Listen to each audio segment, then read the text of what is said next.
ನಮಸ್ಕಾರ ವೀಕ್ಷಕರೇ, ಶ್ರೀ ನ್ಯೂಸ್ ಕನ್ನಡಗೆ ಸ್ವಾಗತ. ನಾನು ಅಶ್ವಿನಿ. ಕಣ್ಣೀರಲ್ಲಿ ಕೈತೊಳೆದ ಸಂತ್ರಸ್ತ ಕುಟುಂಬ, ಅಪಘಾತ ತನಿಖೆಯಲ್ಲಿ ವಿಳಂಬ ಧೋರಣೆ ವಿರುದ್ಧ ಆಕ್ರೋಶ.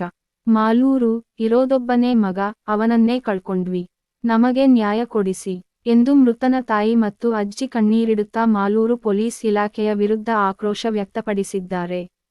ತಾಲೂಕಿನ ಆಸ್ಪತ್ರೆಯ ಮುಂಭಾಗದಲ್ಲಿ ನಡೆದ ಅಪಘಾತದ ತನಿಖೆಯಲ್ಲಿ ಪೊಲೀಸರು ವಿಳಂಬ ಧೋರಣೆ ಅನುಸರಿಸುತ್ತಿದ್ದಾರೆ ಎಂದು ಕುಟುಂಬಸ್ಥರು ಗಂಭೀರ ಆರೋಪ ಮಾಡಿದ್ದಾರೆ.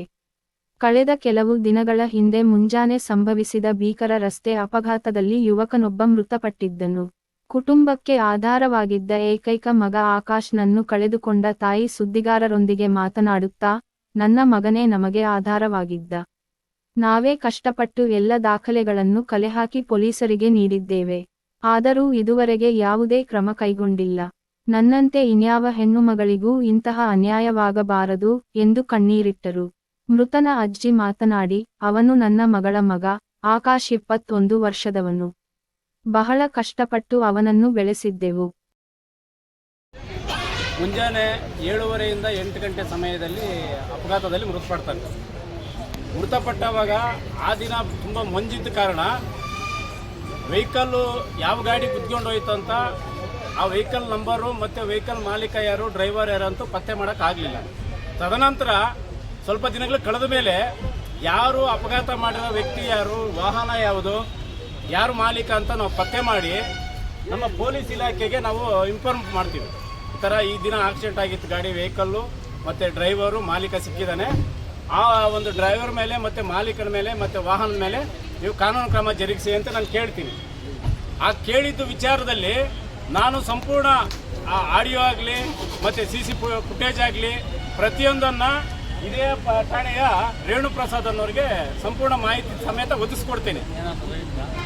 ಆದರೆ ಆ ವ್ಯಕ್ತಿ ಏನು ಮಾಡ್ತಾರೆ, ಇವತ್ತು ಮಾಡೋಣ ನಾಳೆ ಮಾಡೋಣ ಅಂತ ದಿನಗಳನ್ನು ಸತಾಯಿಸ್ಕೊಂಡು ಬಂದು ಅವರು ನಾವು ಕೊಟ್ಟಂಥ ಮಾಹಿತಿ ಆಧಾರದ ಮೇಲೆ ಆಪೋಸಿಟ್ ಆದಂಥ ವಾಹನಕ್ಕೆ ನಮ್ಮ ಮೇಲೆ ಅಪಪ್ರಚಾರ ಮಾಡಿದ್ದಾರೆ. ಕಾರಣ ಏನಂದರೆ, ಸತ್ತಂತ ನಮ್ಮ ಮಗ ಅಲ್ವಾ, ಸತ್ತಂತ ಮಗನ ಮೇಲೆ ಇವರು ಕುದುರೆ ವ್ಯಾಪಾರ ಮಾಡಿದ್ದಾರೆ.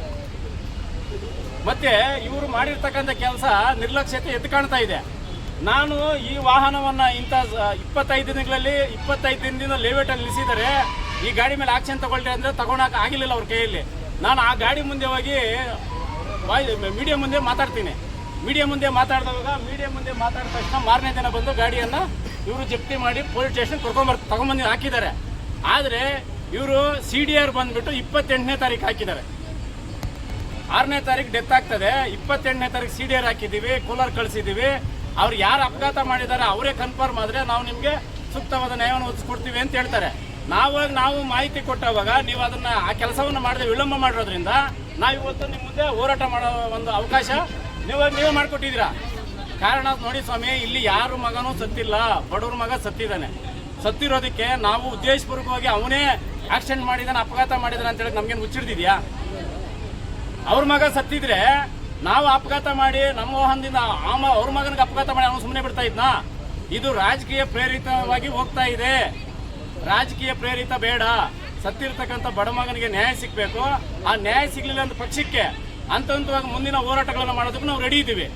ಕಾನೂನು ಒಳಗಡೆ, ಚೌಕಟ್ಟಿನ ಒಳಗಡೆ ನಾವು ಕೆಲಸ ಮಾಡಿ ಅಂತ ಕೇಳ್ತಾ ಇದ್ದೀವಿ. ಕಾನೂನು ಮೀರಿ ಕೆಲಸ ಮಾಡಿ ಅಂತ ನಾವು ಕೇಳ್ತಾ ಇಲ್ಲ. ಪೊಲೀಸ್ ಇಲಾಖೆಗೆ ನಾವು ಒತ್ತಡ ಮಾಡ್ತಾ ಇಲ್ಲ.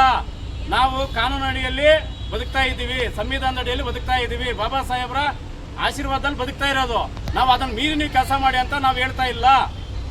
ಅದಕ್ಕೆ ನಾವು ಏನು ಅವ್ರು ಗಾಡಿ ಜಪ್ತಿ ಮಾಡಿದಾರೋ ಆ ವಾಹನದ ಮಾಲೀಕರನ್ನ, ಡ್ರೈವರನ್ನ ಮತ್ತು ಇನ್ನು ಆ ಓನರ್ಗೆ 4 ಗಾಡಿ ಇದ್ದಾವೆ. ಆ 4 ಗಾಡಿಯಲ್ಲಿ ಕೆಲಸ ಮಾಡ್ತಾ ಇದ್ದಂಥ ಡ್ರೈವರ್ಗಳನ್ನು ನೀವು ತನಿಖೆ ಮಾಡಿದ್ರೆ ಆ ಅಪಘಾತ ಮಾಡೋ. ಆದರೆ ಈ ಥರ ಅನ್ಯಾಯ ಆಗಿದೆ. ಪೊಲೀಸ್ ಸ್ಟೇಷನಲ್ಲಿ ನ್ಯಾಯ ಕೊಡ್ತಾ ಇಲ್ಲ. ನನ್ನಂತ ಬಡಪ ಹೆಣ್ಮಕ್ಳಿಗೆ ಈ ಥರ ಅನ್ಯಾಯ ಯಾವ ಕಾರಣಕ್ಕೂ ಬೇರೆ ಹೆಣ್ಮಕ್ಳಿಗೆ ಆಗಬಾರ್ದು. ಈ ನ್ಯಾಯ ಬಂದು ಕೊಡಿಸಿ. ಅವನೇ ಒಬ್ಬ ಮಗನೇ ಇದ್ದಿತ್ತು, ನಮಗೆ ಅವನೇ ಆಶ್ರಯ ಆಗಿತ್ತು. ಅವನಿಂದ ತುಂಬ ನೊಂದು ಬೆಂದೋಗಿದ್ದೀವಿ ಸ್ವಾಮಿ.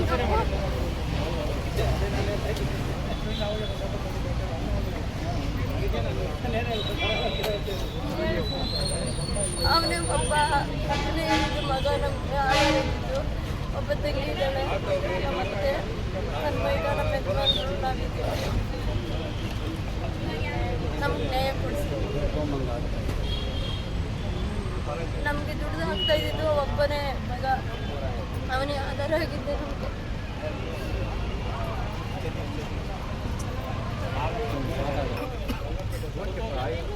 ಅವನಿಗೆ ಬೊಂಬೆ ಮೊಮ್ಮಗನ ಮಗನು ಅವನು ಬಲೆ ಇಷ್ಟಪಟ್ಟು ಕಷ್ಟಪಟ್ಟು ಸಾಕ್ಸರಿ ಬೀದಿಕ್ಬಿಟ್ಟಿದ್ವಿ. ಬೀದಿಕ್ಬಿಟ್ಟು 21 ವರ್ಷ ಅವನ್ಕ 21 ವರ್ಷ ಮಗನ ಅನ್ಯಾಯ ಆಗೇನೆ. ಈ ಮಾಲು ನ್ಯಾಯ ಕೊಡ್ತಾರೆ 2 ತಿಂಗಳಿಂದ. ನಾವು 2 ತಿಂಗಳಿಂದ ತಿನ್ನಂತ ನೋವು ಅವ್ರು ತಿನ್ನೋದು ಕಾಲ ಬರೇ ಬರ್ತದೆ. ನಾವೆಷ್ಟು ನೋವು ಕಾಲ ಬರೇ ಬರ್ತದೆ. ಹೆಣ್ಣು ಮಗನು ಆಗಬೇಕು. ಆದರೆ ಈಗಲಕ್ಕ 2 ತಿಂಗಳಿಂದ ನಾವು ತಿಂತಾ ಇರೋಂಥ ಊಟ ನಮ್ಮನೆ ತಿಂತಾ ಇದೆ. ನಾವು ಸುಮಾರು ಯೋಚನೆ ಮಾಡಿ ಮಾಡಿ ಮಾಡಿ ನೆಮ್ಮದಿ ಇಲ್ದಿರ ಅಂತ ಜೀವನ ಆಗೈತೆ ನಮ್ದು. ಇರೋದು ಒಬ್ಬ ಮೊಮ್ಮಗನ ಕಳ್ಕೊಂಬಿಟ್ವಿ, ನ್ಯಾಯ ಕೊಡಿಸ್ತಾ ಇಲ್ಲ.